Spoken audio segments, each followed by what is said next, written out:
Have any introduction to that? Want me to start? Yeah. We have a motion We have to change, have a motion to to move the item. move the item up in the agenda. So moved. All in favor? Aye. All right. Now you can talk. Sorry.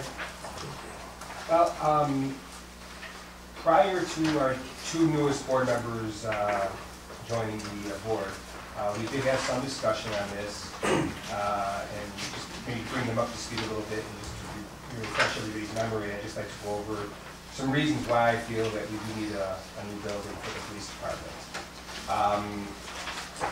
I'll start just right with the lobby. We don't have a lobby right now. So, and I think you've all been to the police department, when somebody comes into our police station, they're right there where the officers work. If somebody's on the phone involved with an investigation, somebody else could be taking a report from a citizen who walked in, and it's kind of hard to hear what's going on, and some things are private. There's not a lot of privacy there. And I should have started with that. The building, it's my understanding that when the police department started in 2001, they started in a room down the hall here for a short time. And obviously that wasn't going to work. And it was my understanding, and I might have this wrong, but that as a stopgap, they moved into the building that was being constructed next door, which was really never designed as a police department. At least that's how I understood it. But it was certainly better than the one room that they had here. Again, I would like to see a building at least for the lobby where we could have a room off of the lobby where we could take our reports from our walk-ins with, where we're not going to be on top of records and be on top of other officers who are inside working. And then I'd like to see a reception window when people walk in, so records could go up to the window and be somewhat secure and greet people when there's no officers in the building and find out what their needs are. By the nature of what we do get some people in there with some extensive criminal histories of, any kind of imaginable crime you can think of. If we arrest somebody for a DUI and they come in to pay an administrative fee a couple of days later to pick up their car, some of these people are people you would not want to let into your house, based on their history. So I know it makes some of our records people nervous when they just walk right in and they're right on top of them. So I do have an issue with safety there. So within the lobby, I'd also like to see a public restroom, which we don't have right now. As far as offices, I can pretty much work in a closet, but for those of you who see my office, I think you all have, that's pretty much what I'm talking about. Yeah. Most of the closets in Ripplewoods are bigger than your office. My supervisors don't have an office right now, so they're just, when they're working on administrative duties, they're pretty much just working with the officers and the public as they come in and out. There really is no records area, they just have a desk. So I have some security issues with that. I'd like to see a room for our records personnel to be in, and additionally with some secure storage within that room so they can keep older records in the storage area. Right now they just have a file cabinet next to their desk, which is just out in the open, and older records are kept upstairs. We have no place to have any kind of conference or do any training. We do come here, but obviously there's no place for more than a few people to sit next door at one time. We do have a secure evidence storage area. The board was good enough to give me some funds to build a wall upstairs so we could have that. But again, I guess I can't complain about evidence storage. We do have sufficient storage there, but obviously if you do build a new building, we want something built specifically for the evidence. We don't have an evidence processing area. We pretty much just kind of do it right out there and throwing fingerprint dust around and super glue, things that we use to process evidence. And we really don't have a place with proper ventilation to process evidence. We have very little room to store our equipment. We don't have any kind of kitchen area. As far as prisoners and suspects go, we have no place to interview suspects, whether they're under arrest or not under arrest. Where we're sitting pretty much, if we want to talk to a suspect, this is where we come. Bring them in here. Yeah, and this is not really conducive to an interview. An interview room is really best just like a small office out in the, you know, a lot of furniture or anything, but someplace with some privacy to close the door.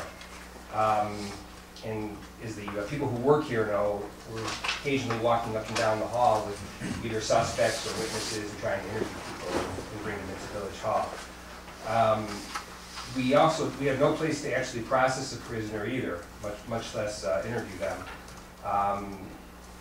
Right now, if we make an arrest, we have to take them to Lincolnshire Police Department, and we process them at Lincolnshire Police Department. And if we need to secure them, we can secure them there, or we take them to Lake County Jail if they're going to be staying overnight. Now, I'm not looking for a place to keep them overnight here, but I'd like to be able to at least bring them here, process them, interview them, and if we have to run out in the street, at least have a place where we can temporarily lock them, you know, which is really acceptable if you don't, as long as we have somebody in the building while they're there. But right now, there's no anybody. And then when we do keep prisoners here, we have to have some kind of shower, especially if we had an episode, which has happened, we had to spray somebody with pepper spray. We have to offer them some kind of relief.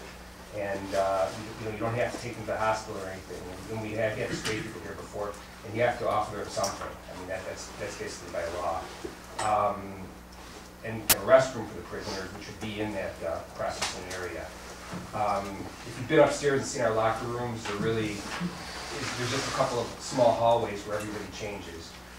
So there's really not adequate room or locker space there, and a couple of the lockers are actually not even in the locker rooms. They're kind of just outside in an open area. That's where people have to change.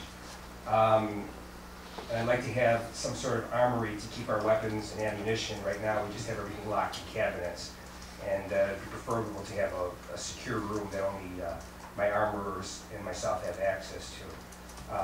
We have no place to clean our weapons, which actually isn't that bad because we usually clean them after we shoot. And we shoot at the Buffalo Grove range, and which is fine. We don't need a new range. I'm not asking for that. You know, for a department our size, going to Buffalo Grove is just fine when we need to shoot. The current building is only about 1,200 square feet. And I brought Mark Bushhouse with me from Williams Architect, and for those of you who weren't on the board then, the board did commission Williams Architect for $3,700 to do a space study for us after talking to me to decide what our needs are exactly, and then to break it down to what they believe it would cost us. So I believe that he came up with somewhere around 4,000 square feet as opposed to 1,200 square feet.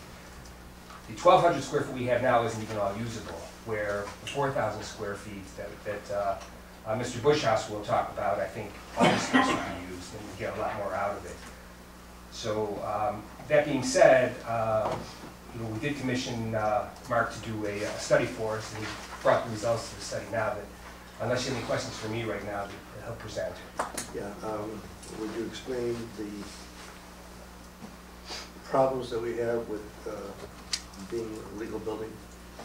Well, and Mark can get into that, but I think there's some wind speed issues there, and you know, we do have a second floor that we really don't use very often. It's not really, nothing there is really handicapped accessible. There's no elevator, and as Mark will talk about, we're not building we're not proposing to build the second floor on this building. But you know, it does have some issues. It was never designed to be what it is. Mark? All right, thank you. Glad to be here. Mark designed the fire station, by the way. What's your last name? I'm sorry. Bushhouse, B-U-S-H-H-O-U-S-E, from Williams Architect. I'll get your card. Yes, thanks. Been working with your staff and you folks for last spring. I think we started the space program in March, so glad to be back and do a report here for you. As the chief said, looking at your existing facility, there are some real issues. Now, we weren't commissioned to do an analysis of that building, but just having gone and met with him there, a building like that, you know, modern police facilities, according to code, have to have a higher level of structural stability, 20% safety factor for wind speeds, and most buildings that aren't designed for that typically don't meet it. Doesn't mean we couldn't beef a building up to meet it.